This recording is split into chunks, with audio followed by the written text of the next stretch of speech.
Inilah Injil suci menurut Markus. Sekali peristiwa, setelah Yesus menyeberang dengan perahu, datanglah orang banyak berbondong-bondong, lalu mengerumuni Dia. Ketika itu Yesus masih berada di tepi danau. Maka datanglah seorang kepala rumah ibadat yang bernama Yairus. Ketika melihat Yesus, tersungkurlah Yairus di depan kakinya. Dengan sangat ia memohon kepadanya, "Anakku perempuan sedang sakit, hampir mati. Datanglah kiranya dan letakkanlah tanganmu atasnya, supaya ia selamat dan tetap hidup." Lalu pergilah Yesus dengan orang itu. Orang banyak berbondong-bondong mengikuti Dia dan berdesak-desakan di dekatnya. Adalah di situ seorang perempuan yang sudah 12 tahun lamanya menderita pendarahan. Ia telah berulang-ulang diobati oleh berbagai tabib sampai habislah semua yang ada padanya.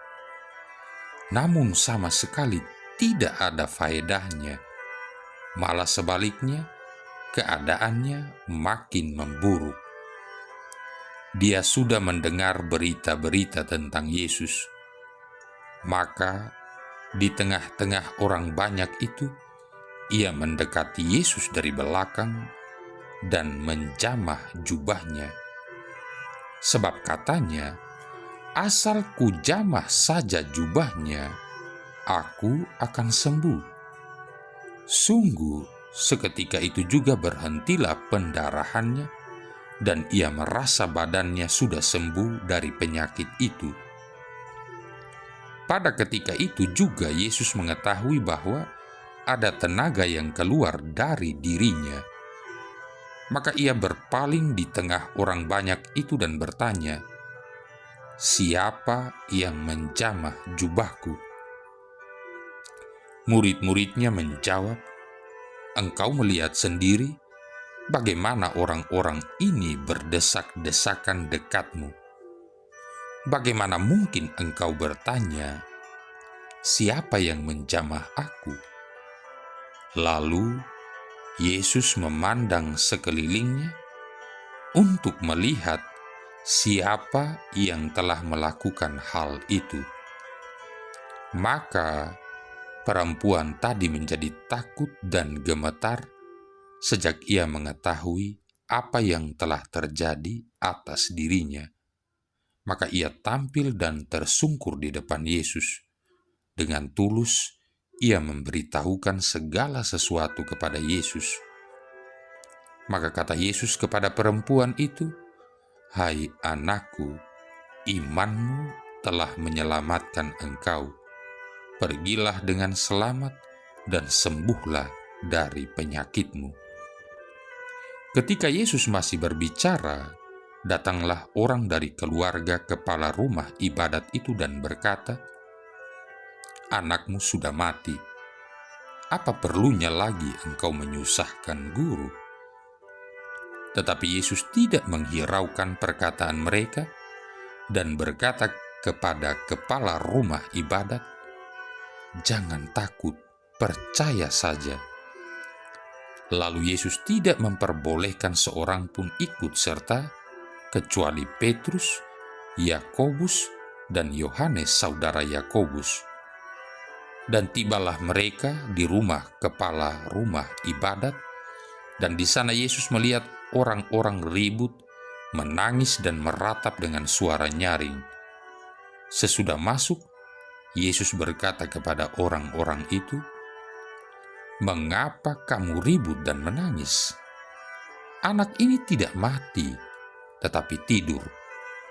Tetapi mereka menertawakan Dia. Maka Yesus menyuruh semua orang itu keluar. Lalu ia membawa ayah dan ibu anak itu dan mereka yang bersama-sama dengan Yesus masuk ke dalam kamar itu. Lalu dipegangnya tangan anak itu, katanya, "Talita kum," yang berarti, "Hai anak, aku berkata kepadamu, bangunlah." Seketika itu juga anak itu bangkit berdiri dan berjalan, sebab umurnya sudah 12 tahun. Semua orang yang hadir sangat takjub. Dengan sangat Yesus berpesan kepada mereka supaya jangan seorang pun mengetahui hal itu.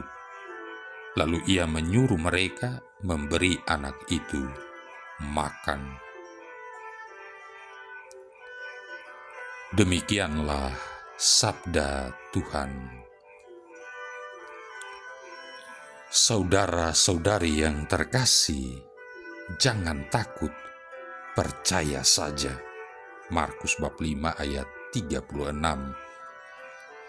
Markus menulis narasi ini untuk memperdalam iman umat Kristiani perdana, guna mempersiapkan mereka menghadapi pengejaran dan penganiayaan dan menolak godaan. Markus juga memikirkan kita semua karena pusat perhatiannya adalah kerajaan Allah. Perumpamaan-perumpamaan Yesus dan penyembuhan-penyembuhannya mengantisipasi seperti apa dan bagaimana kerajaan Allah itu. Jadi, siapa saja yang ingin memahami kerajaan Allah haruslah melihat diri Yesus, Sang Penyembuh dan Guru, juga Dia yang disalibkan, wafat, dan bangkit dari antara orang mati.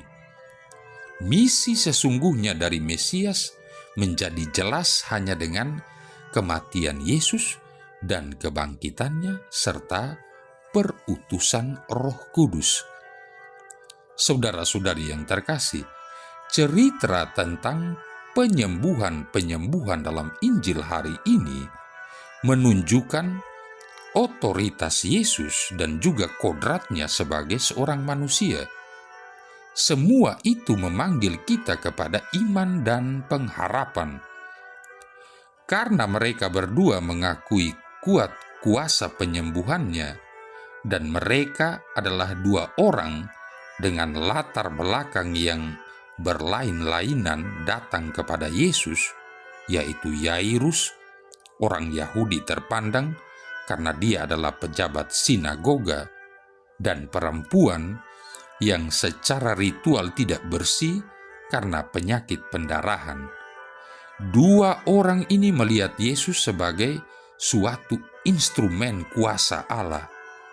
Dua orang itu percaya dan dua-duanya menerima hidup yang baru. Saudara-saudari yang terkasih, Markus membawa kita para pembacanya dari penyembuhan-penyembuhan Yesus kepada pengharapan. Iman perempuan itu menyembuhkan dan menyelamatkan dirinya, hal mana mengindikasikan kuat kuasa penyembuhan dari Yesus dan kuasa penyelamatan dari iman yang melampaui hidup fisik. Dalam hal penyembuhan-penyembuhan yang menderita penyakit pendarahan dan pembangkitan anak perempuan Yairus, sebenarnya teks Injil menunjuk pada kuasa penyembuhan Yesus dan juga hidup kebangkitannya. Teks ini penuh dengan makna, yaitu penyembuhan menunjuk pada penyelamatan, sedangkan penyadaran anak perempuan Yairus menunjuk pada hidup kebangkitan. Hal ini menantang kita sekalian untuk merangkul Yesus sebagai Dia yang melayani kita di dalam kerajaan Allah. Saudara-saudari yang terkasih, bacaan Injil hari ini juga menunjukkan sesuatu tentang kasih Yesus bagi semua orang. Dalam menyembuhkan perempuan yang menderita sakit pendarahan dan membangkitkan anak perempuan Yairus, Yesus menyentuh kehidupan orang-orang yang tidak dipandang dalam masyarakat Yahudi, yaitu perempuan dan anak-anak, mereka yang menduduki posisi paling bawah dalam struktur sosial pada zaman itu. Dalam menyentuh orang yang memiliki kuasa, seperti pejabat sinagoga, dan orang-orang kecil seperti perempuan dan anak-anak, Yesus menunjukkan bahwa siapapun kita ini, Dia ingin menyentuh hidup kita. Hal ini seharusnya memberikan pengharapan kepada kita saat kata-kata Yesus bergema dalam hati kita. Jangan takut, percaya saja.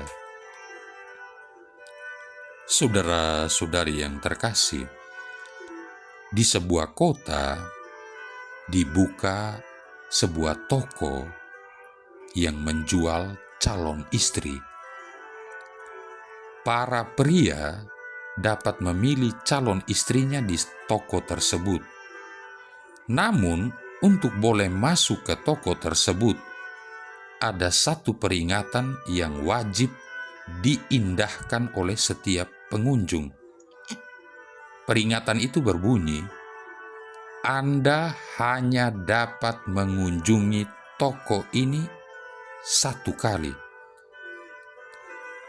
Selain peringatan tersebut, terdapat juga beberapa informasi tambahan, yaitu yang pertama, toko ini memiliki 6 lantai. Yang kedua, di setiap lantai tersedia para calon istri dengan kualifikasi tertentu. Ketiga, semakin tinggi lantainya, semakin tinggi kualitas calon istri dan semakin tinggi pula harga per calon istri. Keempat, setiap calon pembeli boleh memilih seorang istri bagi dirinya di salah satu lantai toko ini. Yang kelima, saat memilih calon istri, setiap calon pembeli tidak boleh turun atau kembali lagi ke lantai yang sudah dikunjunginya, kecuali untuk keluar dari toko ini. Pada suatu hari, Andre, seorang pria lajang, datang ke toko calon istri itu untuk mencari istri bagi dirinya sendiri. Ketika memasuki pintu lantai pertama, Andre membaca informasi sebagai berikut. Gadis di lantai ini memiliki pekerjaan dan taat kepada Tuhan. Andre tersenyum, kemudian dia naik ke lantai selanjutnya. Pada pintu lantai 2, Andre membaca informasi berikut ini. Gadis di lantai ini memiliki pekerjaan, taat kepada Tuhan, dan senang anak kecil. Kembali Andre tersenyum, kemudian dia naik ke lantai selanjutnya. Pada lantai 3, Andre membaca informasi berikut ini. Gadis di lantai ini memiliki pekerjaan, taat kepada Tuhan, senang anak kecil, dan sangat cantik. Wow, Andre sangat terkesan. Namun pikirannya masih penasaran, maka ia naik ke lantai berikutnya. Pada lantai keempat, Andre membaca informasi berikut ini. Gadis di lantai ini memiliki pekerjaan, taat kepada Tuhan, senang anak kecil, super cantik, dan rajin melakukan pekerjaan rumah. Andre spontan berseru, luar biasa, aku hampir tidak percaya. Sekalipun demikian, setelah sesaat berada di lantai itu, Andre tetap melanjutkan berjalan naik ke lantai berikutnya. Pada lantai 5, ia membaca informasi berikut ini. Gadis di lantai ini memiliki pekerjaan, taat pada Tuhan, senang anak kecil, super cantik, rajin melakukan pekerjaan rumah, dan romantis abis. Andre memang tergoda untuk berhenti, namun kemudian dia melangkah berjalan naik ke lantai 6. Di sana, ia menemukan sebuah informasi yang berbunyi, Anda adalah pengunjung yang ke 4363. Maaf, tidak ada gadis di lantai ini. Lantai ini hanya semata-mata bukti untuk pria yang tidak pernah puas. Terima kasih telah mengunjungi toko kami. Hati-hati ketika keluar toko, dan semoga hari ini menjadi hari yang indah bagi Anda. Tertanda manajemen toko. Saudara-saudari yang terkasih, kita tidak bisa menemukan seseorang yang sempurna, tetapi kita bisa mencintai seseorang yang kita miliki dengan cinta yang sempurna. Marilah berdoa. Allah Bapa Maha Penyayang, Engkau menghendaki kami sehat dari kejahatan dan balas dendam, serta mengutus putramu sebagai pembawa damai. Semoga sabdanya menyinari dan membimbing kami, sebab dialah putramu Tuhan dan pengantara kami, yang bersama dengan Dikau dan Roh Kudus hidup dan berkuasa, satu Allah sepanjang segala masa. Tuhan memberkati kita sekalian, Bapa, Putra, dan Roh Kudus.